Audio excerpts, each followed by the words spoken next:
We mentioned about how there was indications that they went through through the Strait of Hormuz, but we're not sure how successful those sort of voyages were.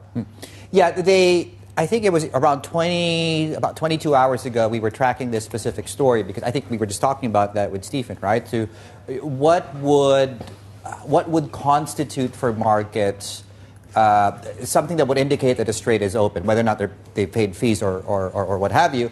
And so these three vessels, actually, one we understand was carrying Iraqi oil, and you have these three, of course. That's the Strait of Hormuz, by the way.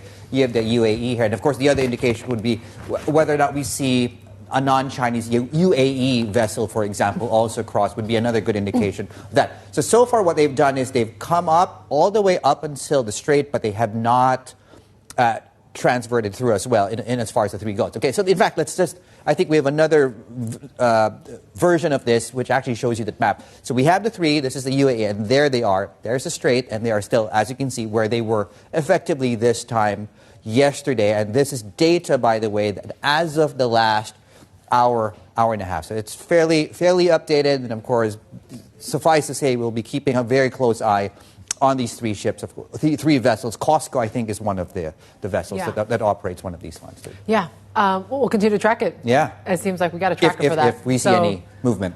A great tool to have, really, as we kind of gauge where we are in the Strait of Hormuz here right now.